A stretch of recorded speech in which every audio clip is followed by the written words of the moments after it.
E aí, já pensou em ganhar muito dinheiro com um canal de corte igual esse daqui que você está assistindo? No primeiro link da descrição temos um aulão para você que quer começar um canal de cortes e faturar muito aqui na internet. Também teremos planilhas que irão te ajudar na hora de organizar a produção do seu canal. Tá esperando o quê? Eu diria que ele tá tão perdido quanto todos nós. Mas assim, o mínimo eu sei que é tipo a Terra é redonda. Mas acho não que é nem redonda, ela é meio oval. É outra coisa. Ela não é nem meio oval, ela é achatada nas pontas. Acho que é tanto pensamento na cabeça dele que ele não é burro. Ele é só atrapalhado. Acho que justamente por ele ter uma capacidade mental acima da média que ele se atrapalhou todo e não conseguiu ficar de boa, assim. Ele é todo defensivo e agressivo. Mas eu acho que ele, além dele ser inteligente pra caralho, eu acho que ele é, não no sentido de sábio, mas no sentido de ser inteligente, ter potência cerebral. Uhum. Eu acho que ele tem um negócio, teve uma, eu falei aqui pra vocês antes de começar, uma frase que ele falou assim: eu achava que todo mundo era zumbi quando eu era jovem, tá ligado? Só eu tava acordado. Só eu que tava vivo, tá ligado? Uhum. E isso é muito um sinal de quem tem problemas de esquizofrenia, transtorno de personalidade. É um problema, talvez ele tenha algum problema psiquiátrico também. Mania de grandeza também. Pode ser. De não enxergar indivíduo nos outros, só porque eles não vivem que nem tu, assim. Tem muita coisa. Eu não sei até onde é psicológico ou é, sei lá, mania de grandeza, de mau caratismo, assim, de se achar mais que os outros. Eu não acho que ele é mau caráter, também cara. não, mas eu não vejo, existe uma linha passa tênue, uma vibe assim, sabe, de mau caratismo nele. Não me passa também, mas existe uma linha cinza ali que a gente não consegue saber o que tá acontecendo, sabe? Sim. A minha reação é só: o que tá acontecendo nessa porra? Essa é a minha reação, tá ligado? Eu chamei ele porque eu já conhecia ele e eu acho ele um cara muito interessante. Ele tem ideias diferentes, eu não sabia que ele era da Terra plana e tal, não fazia a menor ideia disso, mas eu assistia algumas coisas dele, de canto, assim, porque ele era um cara muito interessante. Ele foi no Pânico há uns 5 anos, 2016, por aí, e lá foi a mesma coisa, assim, esculhambou, falou um monte de coisa, ninguém entendeu nada, e ele, naquela época ele marcou um pouco a internet pelo que ele fez lá.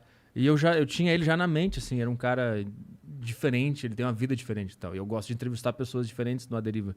E aí, quando a gente lembrou dele num podcast com o Felipe Marques, o Felipe Marques é um cara que brigou com esse Mário. E no meio do podcast a gente começou a conversar sobre isso. Aí eu lembrei do Mário. E aí, quando terminou aquele episódio, eu mandei para a produção: chama esse cara aqui, o Mário. Então eu não fazia a menor ideia de que ele... E ele topou numa boa? Topou. Ele veio por conta própria e tal. A gente nem precisou ele fazer a produção. 9 horas de estrada, né? Que ele teve que pegar... Pelo que ele disse, ele mora numa cidade que é a 9 horas da maior cidade, de uma cidade... Tem um aeroporto, imagina. Então ele fez 9 horas do aeroporto e veio até São Paulo. Nossa, que rolézão, mané. Pelo que ele falou, né? Mas o lance é eu queria entrevistar ele de boa, como eu faço com todo mundo, né? Eu estudei ele, eu vi os últimos vídeos dele, do canal dele, pra entender qual é que é a dele, pra levantar questões e tal. Mas aí, quando começou o programa, eu já vi que ele não sabia que era isso que ia acontecer. Eu acho que nunca ninguém ouviu ele, nunca ninguém sentou e falou: cara, me fala aí tudo que tu acha da vida. Nunca ninguém fez isso com ele. Então ele acha que tá todo mundo sempre zoando e tratando ele como louco. Entendi. Que de fato eu comecei a fazer depois de um pedaço do podcast que não dava mais, né? Mas no início que eu tentei entrevistá-lo como um ser humano, com empatia e tal, não tava dando, não tinha como. Acho que deu 1 hora eu desisti. Depois de 1 hora eu desisti e aí começou aquela loucura lá que todo mundo viu depois. Eu tentei entrevistar, assim, prestar atenção nos pontos dele. A hora que ele enlouqueceu foi quando eu perguntei se o Bill Gates era o anticristo.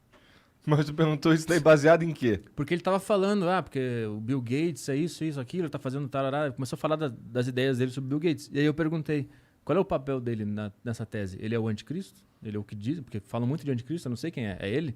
E aí ele ficou muito brabo, assim, dizendo que eu tava zoando ele, tratando ele como idiota. Nessa hora ele enlouqueceu. E nessa hora eu vi que não tinha como entrevistar ele de verdade. De entrar no ponto dele e perguntar: mas o que é isso? Por que tu acha aquilo? Da onde tu tirou isso? Quando eu vi que não tinha como, que ele só queria atacar e ficar na defensiva, eu... Tudo era na defensiva, tipo... Tudo que você falava, até a coisa que ele podia interpretar. Você nem tava falando aquilo, mas ele interpretava de um jeito... Nossa, mas é que deve ser difícil ser ele, tá ligado? Sim. Porque ele é meio maluco, claramente. E as pessoas não devem dar ouvidos pra ele mesmo, tá ligado? E aí ele teve que desenvolver-se na defensiva... Exato. Porque justamente sempre atacaram ele, eu acho, talvez, né? É foda, os malucos no mundo de sãos é foda, né? Ele fica mais maluco ainda, né? Porque como que você vai... Tipo, tudo que você sente é errado do que todo mundo sente. E aí quando você vai tentar se assimilar a eles, você sente que você tá indo contra você mesmo. Isso. E aí quando você não vai contra você mesmo, eles te rejeitam. E aí você fica fudido. Ou você perde a personalidade e se adequa, ou você fica isolado, igual que o cara foi pro meio do mato. Fica risco. A analogia que eu fiz depois do podcast é que era um cachorro que apanhou muito na vida e tu tenta dar carinho, ele não entende, ele começa a mostrar os dentes, brigar e tal. Sim. Foi isso que eu entendi, assim. Ele explicou algumas coisas da vida dele, como é que foi. Ele foi expulso do cursinho, do clube, de um monte de coisa. Ele queria fazer uns vídeos tipo Mamãe Falei, né? No colégio de padre, ele falou lá. E aí os caras não gostaram que ele ficava tentando... Ele foi expulso do clube de judeus lá, que ele fez umas perguntas. Sim. E aí ele foi expulso. Mas eu não sei da infância dele, eu não sei da mãe, do pai dele. Eu tentei perguntar algumas coisas ali. Mas ficou meio claro que não foi uma infância normal, assim. Então eu queria entender o que estava acontecendo, mas eu acho que a vida excluiu tanto ele, foi tratado como maluco a vida inteira, que ele nem entendeu o que ele estava vindo fazer na deriva. Que ele estava vindo para ser entrevistado. Mais ou menos, porque eu achei que ele gostou bastante, tá ligado? De estar lá. Eu via que ele tava feliz de estar lá. Por mais que ele ficava puto às vezes com você falando umas paradas, ele tava feliz pra caralho de estar lá. Tanto que ele ficou 6 horas, tá ligado? Ele só ter levantado e ido embora a qualquer momento Sim. também, né? Sim, mas aí eu acho que esse negócio que quando o cara é maluco, ele não... Acho que ele nem tem isso de eu tô gostando ou não tô gostando. Ele só tá sendo maluco, independentemente do contexto. Pode ser. Entendeu? Mas, mas ele falou uma coisa que você falou. Você deu espaço pra ele falar durante 6 horas. No Pânico ele era cortado toda hora. Ele não tinha... E, isso é cativante. Pô, alguém que quer te escutar durante um mó tempão, levar a sério o que tu tá falando, e isso é algo que... Pô, um cara que sempre buscou alguém pra conversar com ele e sempre rejeitava, alguém que tá com mente aberta, querendo ouvir o que ele tem pra falar, eu acho que pra ele se sentiu feliz por causa disso, entendeu? Na minha opinião. Pode ser também. É que depois de um determinado ponto ali, eu só comecei a zoar. Teve uma hora que eu pensei, eu não quero mais ouvir o que ele tem pra falar. Porque... Você falou, não, agora se você é de Cristo, tá, eu sou de Satã, então. Porque, tipo assim, eu me preparo pro podcast. Eu estudo o cara. Se o cara publicou livro, eu leio o livro um tempo antes pra entrevistar a pessoa. Então eu coloquei energia nele pra ver a vida dele, pra ver os últimos vídeos. Ele tem uns vídeos no canal dele de 1 hora. E eu assisti, pelo menos os 3 últimos, pra entender o que ele tá falando, o que ele gosta de falar. Essa é a minha vibe.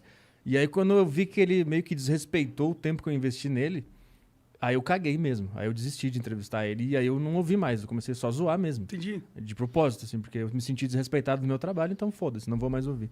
Então eu não sei se ele sentiu isso de o cara tá querendo me ouvir. Eu acho que ele sentiu eu tô aqui enfrentando o servo do demônio e vou mostrar pra todo mundo que a palavra de Cristo e esse cara vai ficar... Eu vou humilhar ele e tal. Mas tu é servo do demônio só porque tu enfiou uma baqueta no cu? Eu acho que de acordo com a ideia dele, sim. De acordo com a ideia dele, sim.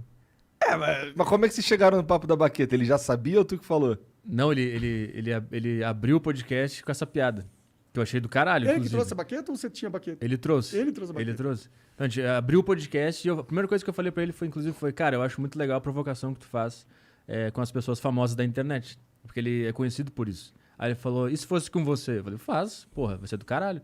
Aí ele começou a tirar um negócio e eu falei, é uma baqueta? Eu já senti que era. Aí ele tirou a baqueta e me deu a baqueta. Puta piada do caralho. Aí na baqueta estava escrito uma palavra de Jesus, um bagulho, sei lá, Pra tu enfiar no cu e ser santo. Não. Aí, É uma pílula, é um supositório de santidade. Ele não esperava isso, mas eu falei, agora eu vou poder enfiar a palavra de Jesus no rabo. Aí ele já, não sei se ele sentiu, caralho, não é bem assim com ele. Eu acho que ele achou que ele ia acabar comigo ali naquela hora, né? Mas eu entrei na brincadeira e tal. Mas essa piada foi legal, assim, o início foi interessante. Como, eu gosto de comédia, foi do caralho. Aí passou isso e aí tentei engatar a entrevista e não tinha como, não tinha como. Ele sempre voltava pro assunto da baqueta, sempre. No meio do podcast ele voltava pro negócio da baqueta. É por isso que aí daqui a pouco os caras vão estar enfiando baqueta no cu. Tudo ele falava sobre isso, cara. Eu não sei o que esses caras têm com baqueta coisa no cu. Pois é, né?